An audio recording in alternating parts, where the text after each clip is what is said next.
Hey guys, I just wanted to come on and acknowledge the story at the moment in the news about Russell Brand being baptised. And a few other people have commented on this kind of thing, and I just wanted to weigh in because I do have some opinions on the matter. And no, of course, I don't have a problem with that. You can do whatever you want, it's your life. And he's not the first person to go from sort of a wider spirituality to a more mainstream religion. I mean, the first one that really stuck in my mind was Doreen Virtue. She was kind of the first one that I noticed doing it, certainly. And she did it in a very dramatic way as well. Boy, didn't she, throwing the rest of us under the bus that didn't go with her. Not very Christian. Anyway, not very kind, was it? But that aside, I'm not here to bash anybody. But I do want to talk about this, and I think it's something we're going to see more of moving forwards. As we move into the new energy, new era, the new age of Aquarius we're moving into. You guys know I'm always talking about the great separation where humanity splits into two slightly different energetic groups vibrating at different rates. And the new earth is not for the fearful, it is for the brave. What Osho would refer to as the lions, in his teachings about Zen, which I think are very apt, very appropriate here as well. I've always been a big fan of his work ever since I discovered it. And you guys know I always tell you, you don't need a guru. Stop looking at the person, look at the message and what you learn from it. You are your own guru. You must follow your own intuition and your own path. Because people will always let you down. They're human. Of course they're going to let you down. It would be foolish to think otherwise. But yes, I do think we will see more people moving back to more mainstream religions,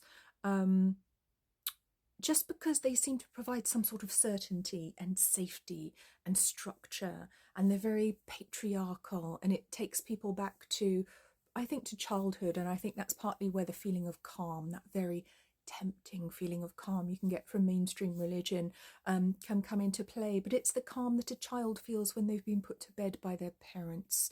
And chances are, if you're watching this, you're not a child. I mean, you might be, fair enough if you are. I'm on TikTok after all. But if you're an adult, then we're adults, and our wider society tries to get us to act like children. School teaches us to be reliant on mummy daddy state, teaches us to ask permission to go to the toilet, to speak, to eat, to get a tissue. I mean, we're infantilized at every step at the moment. And yes, I understand that people feel very disempowered. So I can understand the temptation to go to some sort of mainstream religion that provides certainty, rules, structure. Oh, look, we're right. You're a good boy if you do this. You're a bad boy if you do that. It's easy to follow. Get a pat on the head if you follow the rules. And then there's this promise of what comes afterwards. It's not real. It's not reality. Reality is much more vast than that. Again, for me, it's an example of people being squished into little boxes. And I've felt that temptation before when I've looked into a world religion before. Now, I felt that temptation of the peace that came with it. But I realised in about 10 seconds flat that there was no way I could ever comply to their restrictive rules, because I would no longer be myself. I could no longer express my full self, my full spiritual being as I am now. I wouldn't be allowed by their rules to do the things that I do, to be who I am, to communicate with spirit, with my spirit guides, to use tarot cards, oracle cards, to be my full embodied self, to do healing. I mean, that's lunacy to me. Why would I give all of that up? That's the wider aspect of me that I've been growing, seeking, searching. And the most interesting thing to me is that this seems to be happening while a lot of us are exploring the shadow. Okay. And I'm sure it's a theme, that's a new word, a theme that you've probably seen other people talking about, exploring the shadow. And it's very, very important right now, because the shadow is not what is evil, it is the part of us that is wounded that we reject. That is what I mean by shadow. I can't speak for anybody else.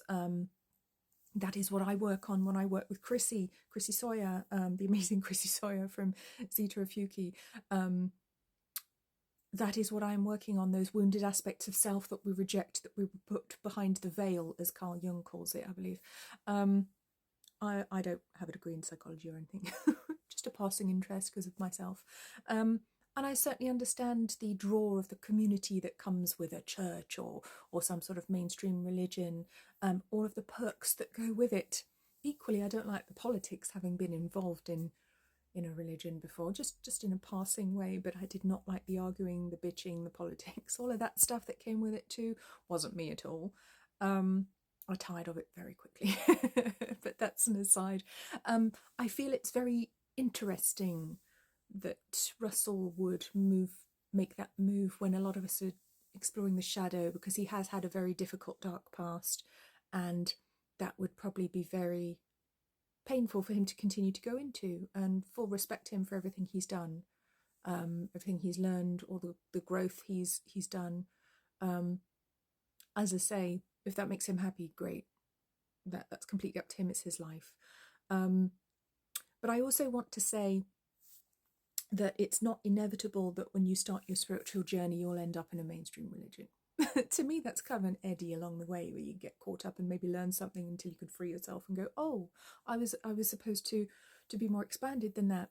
I was supposed to exceed my limitations. We were supposed to transcend the mainstream religions. That's to me what they're there for. They're there to be understood, learned from, and transcended, and to seek higher levels of truth, higher versions of truth. And even within the mainstream religions, the things that are taught to the layperson, shall we say, are quite different to the things that are taught to the people higher up in the clergy, those who know. I believe there's an expression about meat is only for the lions, for the lambs we have milk. So you're given information or spirituality at what's considered to be your level, which I find incredibly patronizing. And limiting, but that's just who I am. I've always been that kind of person. I'll be like, don't you dare hide the truth from me. I want that information and I'm going to get it. Don't you dare tell me I can't have it because I'm not high enough in the clergy. Bullshit. Anyway, not that I'd want to be in the clergy. My God, can you imagine me? Lunacy. But anyway, no, the spiritual path, the one of true seeking of higher spiritual truth, of the spiritual self, of the very nature of reality, is not a path for those with fear. It is a path for the courageous, and it is frightening, and it is hard. And I have to say, I don't blame people for getting off it because it's bloody hard. A lot of people will not understand you. Most people will not understand you. Most people will not understand your path. You may be rejected by friends, family, acquaintances. You may be shunned. You may be called weird. I've been called weird my whole life, so I don't care. It doesn't bother me. I was always the weird person, whatever. I was always in touch with my spirituality, and I knew that was fine. Yeah, so it's interesting to see it happening. I wouldn't say it's sad. It's not sad to me. I don't care. There's no skin off my nose. But I just want to say to my peeps out there, if you're struggling on your path, you know, I get it. And I'm not going to say, reach out to me, I'll help everyone, because I'm just one person. I'll do my best. I'll come on here. I'll make videos for you guys. But of course, I don't have all the answers. And I think it's very important to realise that no one person, no one religion, no one belief system has all the answers, and that's the point. We must find them experientially through our own personal, unique spiritual experiences. That's my belief anyway. We don't need to be told what the rules are. It can be helpful to get some knowledge, some information, and believe me when I say I study spiritual texts, because I absolutely do, and you can get so much from it, but you must be your own person and you must draw your own conclusions. So yeah, I really do like the saying that religion is like spirituality for babies. I call it babies first spirituality. And I don't mean that in a mean way. It's just an observation.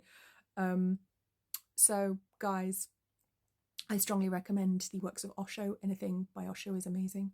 And as I get older, I become more anarchistic in my political views. I'm a complete anarchist, as you guys probably know. In my spiritual views, I'm a complete anarchist as well. I'm on this journey of discovery as we move into the new world, because that's what's most exciting to me, and that's what I want to do. And I'm going to live my spiritual truth. So don't worry, I'm not going to be converting to any religion anytime soon. No disrespect to those who do, but it's not inevitable when you study spirituality. It's really not. Some of us just become more weird and more spiritual and probably get more cats.